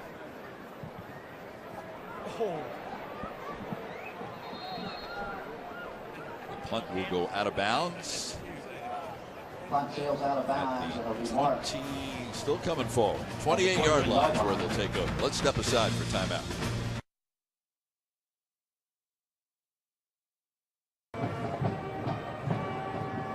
There's a Hokie fan. No doubt a Hokie fan for life.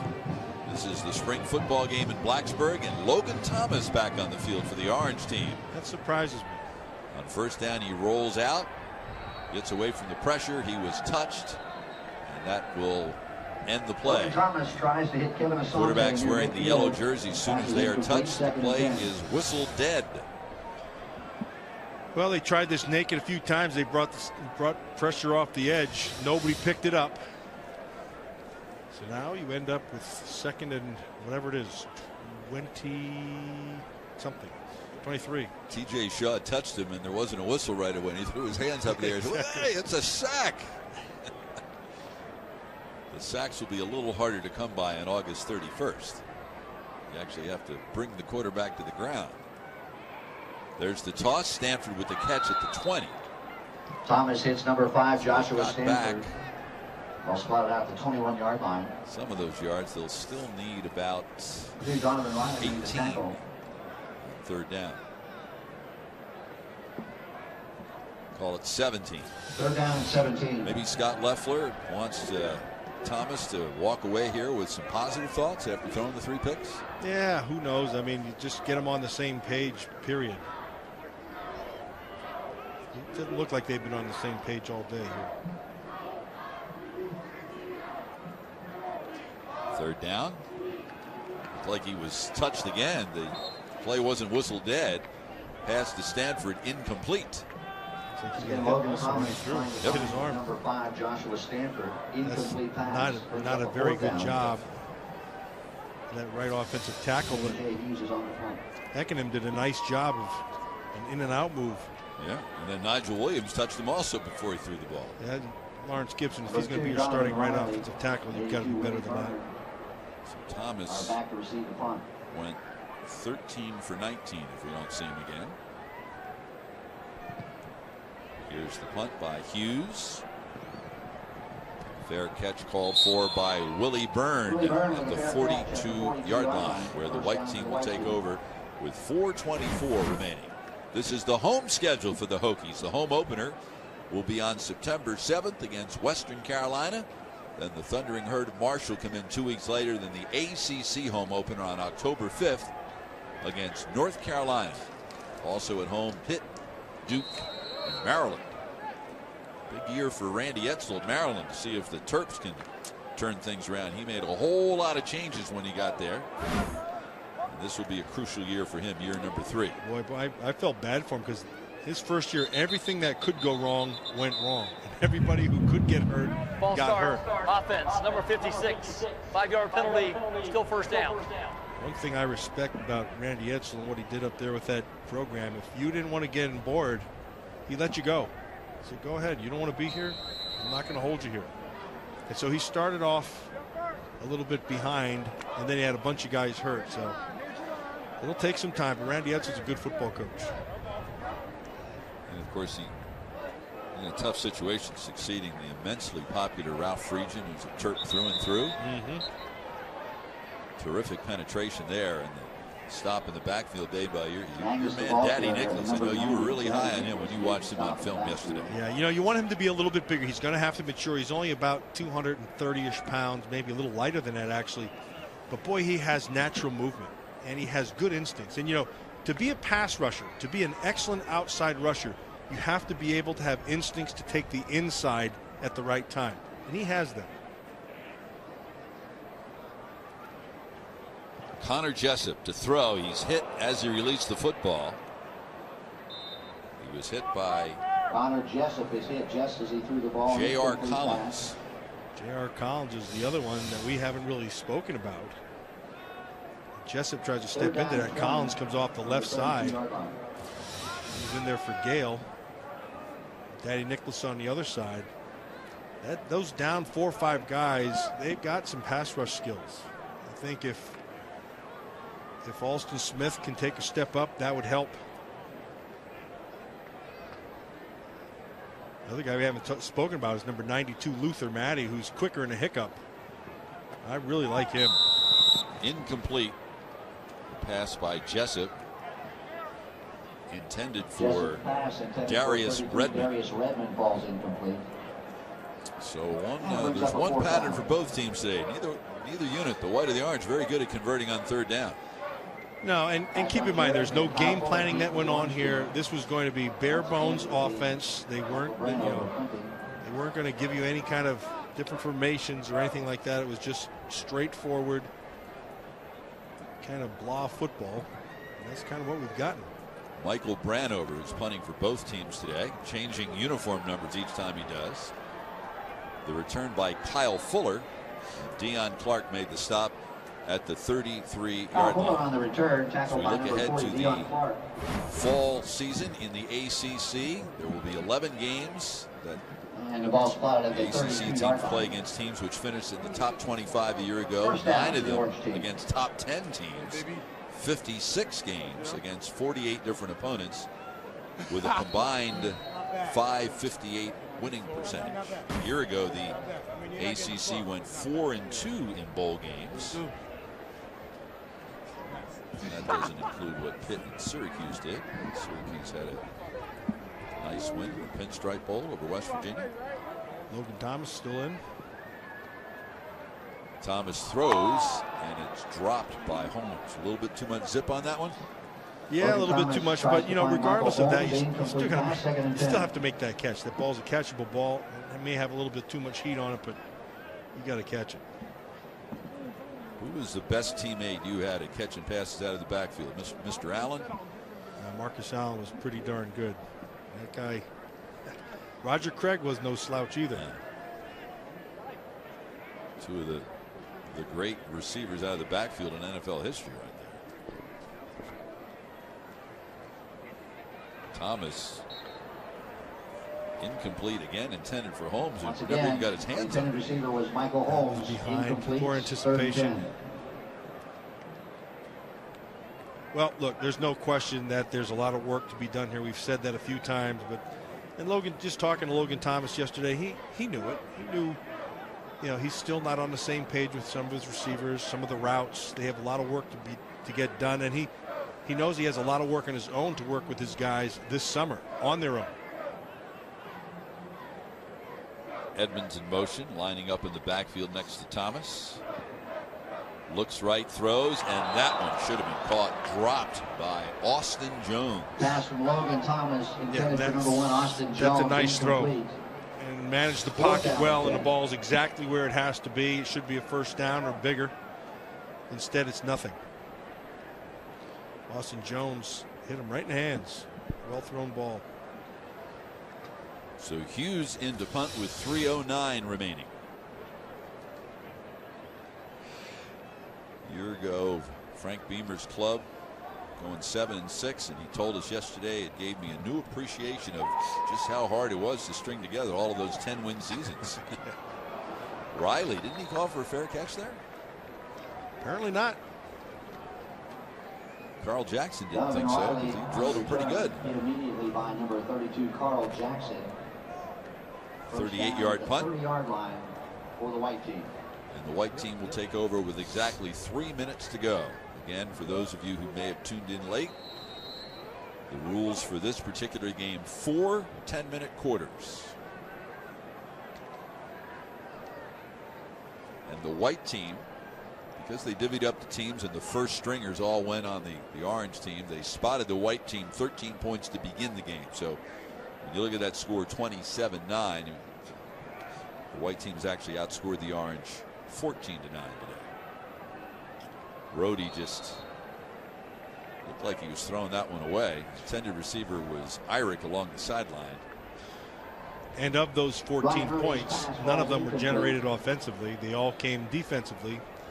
2 interception returns for touchdowns, 198 yards and 153 yards. Second and 10. And of the orange's 9 points, 2 of them on a safety.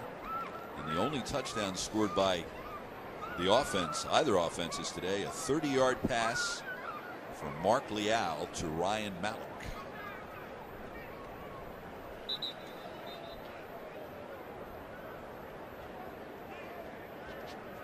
Handoff to Daniel Dyer, the right side. You know, I'm just thinking back all the spring games that I've watched over the years, and I can't remember a game where you came out of it being impressed.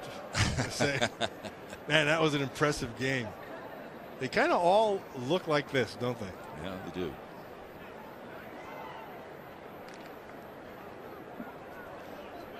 Well, in a few months, they'll crank it up for good.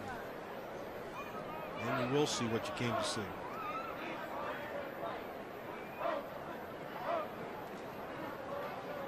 Rhodey steps forward in the pocket. Pass completed to Charlie Meyer. Gets it all the way to the orange 45-yard line. Tackle made by Dietrich Bonner. Ryan Hurdy's pass complete to 24, Charlie Meyer. 23-yard gain. Scott Leffler told us yesterday he likes what he sees this spring in Meyer. At the 45-yard crossing route. Of course, that takes a little longer to develop, so you have to have a little bit more time to throw it. Meyer's one of those guys who's always ends up in the right place. A dependable guy, good hands. He's going to try and out and up here, but doesn't have the speed to be able to run away from it. Rohde to Eyrich to the 30-yard line. Carl Jackson with the stop.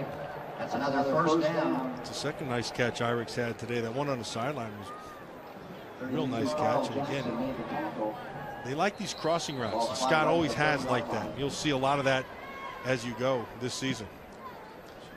Scott Loeffler, the offensive coordinator, has been around college football and pro football for a while. He's just hitting his stride as well. Minute 30 remaining in the game. Rohde going for it all. Incomplete. He had his man Carlos Parker wide open. He also had pressure, so he threw it quick. Threw it to the opposite side. Here comes the pressure up inside. Looked like it was Alston Smith got some pressure on him. Scott Loeffler told us yesterday that the Virginia Tech staff reminds him a lot of his days at the University of Michigan. Exactly. Through the analogy between the two head coaches, said Frank Beamer, there's a lot of Lloyd Carr's qualities. Dyer on the handoff right side. Pushed out of bounds by Carl Jackson. Daniel Dyer, the ball carrier.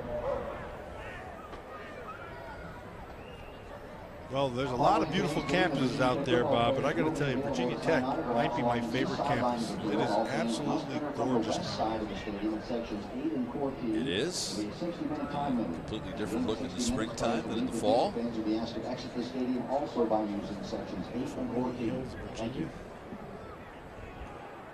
Perfect setting for a football stadium. Of course, I could put that anywhere. That'd be a perfect setting. It's one of the great environments in the country in college football, Lane Stadium. Ball start. Offense, number 67. 5-yard penalty. Still third down. Penalty on Parker Osterloh, backup tackle, freshman from Williamsburg, Virginia, just enrolled in January. Not easy to do. Just come in here and you're right back out there. Heck, you didn't even get to your prom. It's happening more and more. Young man enrolling in college in January and strapping it on to play in the fall. Rohde throwing deep again.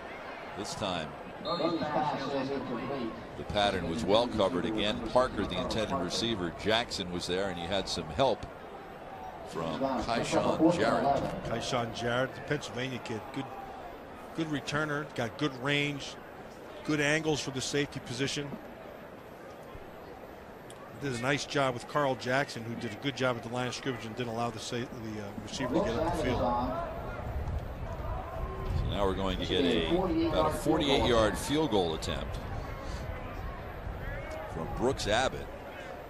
Notice that Trey Gresh is holding for both teams, so he's wearing the orange uniform, only in spring football. And this kick will be short and well to the right. Minute 6 remaining. Yeah, he didn't hit that well at all. It came off low right away. It's a windy day here in Blacksburg. We certainly had our share of rain yesterday, but woke up this morning to bright blue skies, plenty of sunshine, a little bit on the cool side, but a brisk wind. Get home, Trey! Let's go, Trey! Flag at half-mast for West Texas and the Boston tragedies. And they had a moment of silence for both of them before the opening kickoff today. Very dramatic couple of days where emotions went from one extreme to the other in the city of Boston.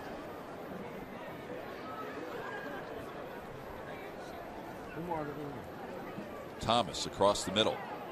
Ball is caught by McCray, the backup tight end. He's using a stiff arm there.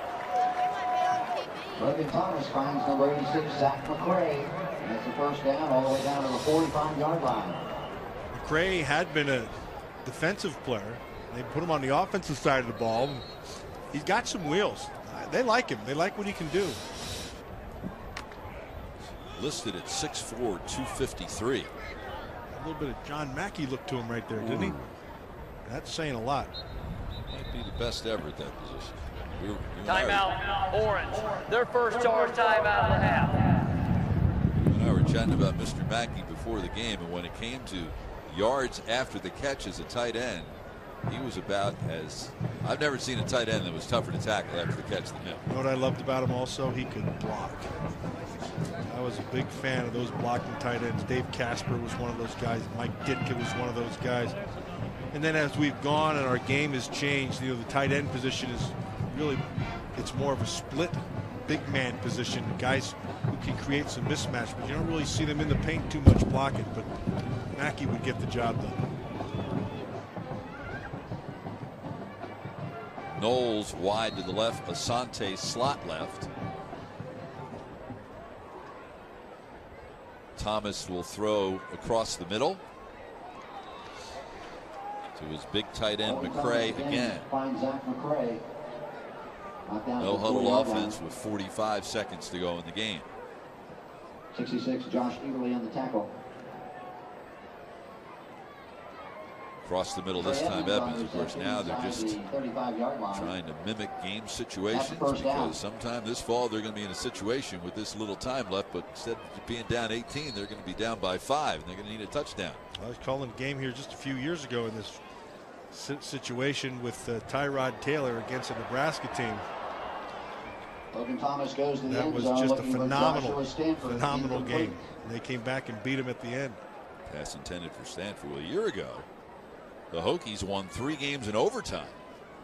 3 of their 7 wins coming in overtime over Georgia Tech, Boston College, and their bowl win over Rutgers. And they lost their share of close ones as well.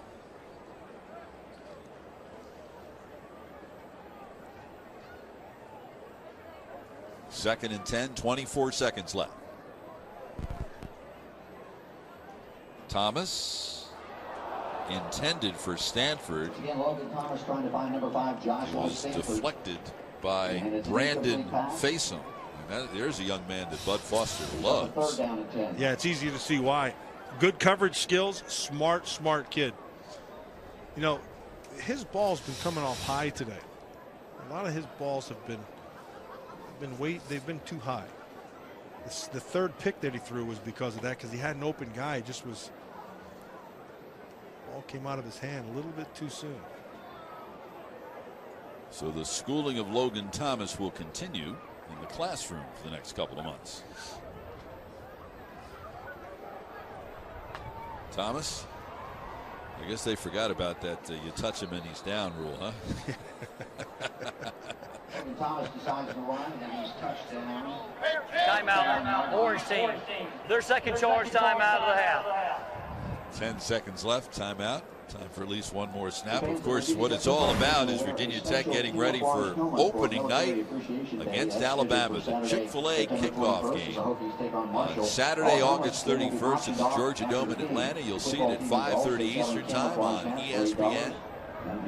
Alabama's been in this event 3 times, Virginia Tech twice.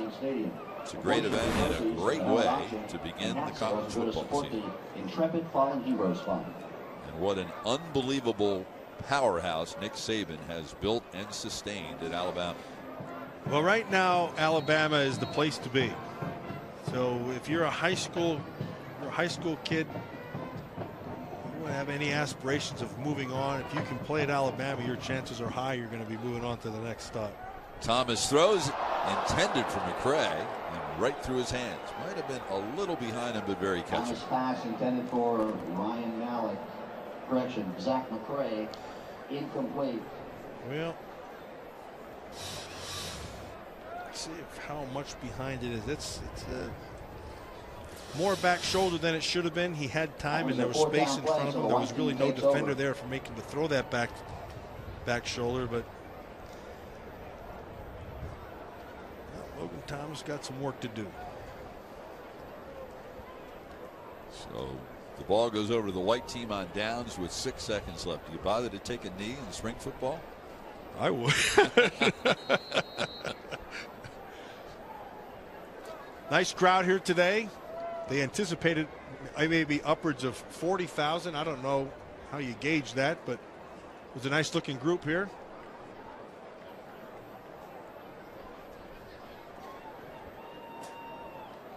Connor Jessup will hand off to Maurice Taylor, and with that, the spring football game comes to an end.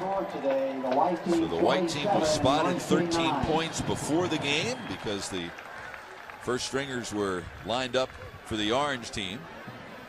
They returned 2 interceptions for touchdowns early, jumped out to a 27-0 lead, and the final score is the white 27 and the orange 9, and Alex Cordy is with Frank Beamer on the sideline. Coach, after today's game, what did you really learn about your team?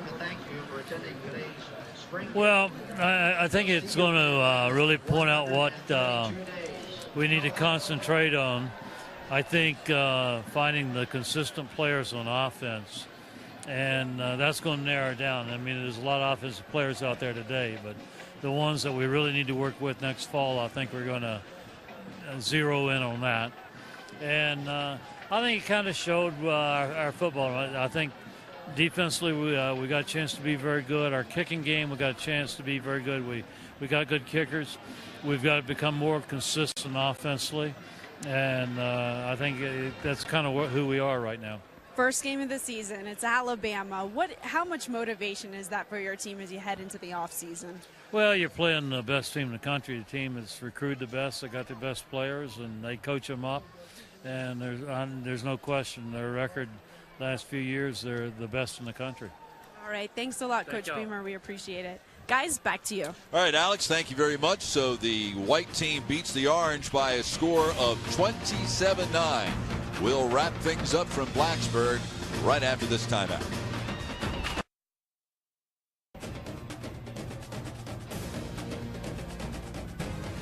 Back here in Blacksburg, the Virginia Tech spring football game is in the books, and the white team beats the orange by a score of 27-9 on a picturesque spring day here in Blacksburg, Virginia. Bob Picozzi along with Matt Millen here in Lane Stadium. And your final thoughts, Matt?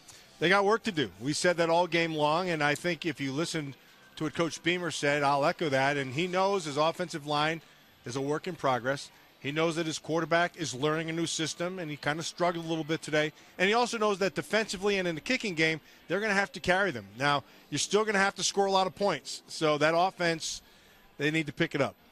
And there's nothing quite like getting your troops ready for an opening opponent like the Crimson Tide. You guarantee you one thing, though, the Crimson Tide will be watching this to get ready for that. They'll know exactly what they're getting into, and like he said, they recruit the best, and they're playing, defending national champions. So we'll see what happens. That'll be on August 31st. Alabama and Virginia Tech in the Chick-fil-A game at the Georgia Dome in Atlanta. Once again, the final, the white beats the orange 27-9. To watch this entire game on replay as well as other games on our family of ESPN networks, log on to Watch ESPN or download the Watch ESPN app. This has been a presentation of ESPN. For Alex Cordy and Matt Millen, I'm Bob Picozzi. Thanks so much for joining us, and so long from Blacksburg.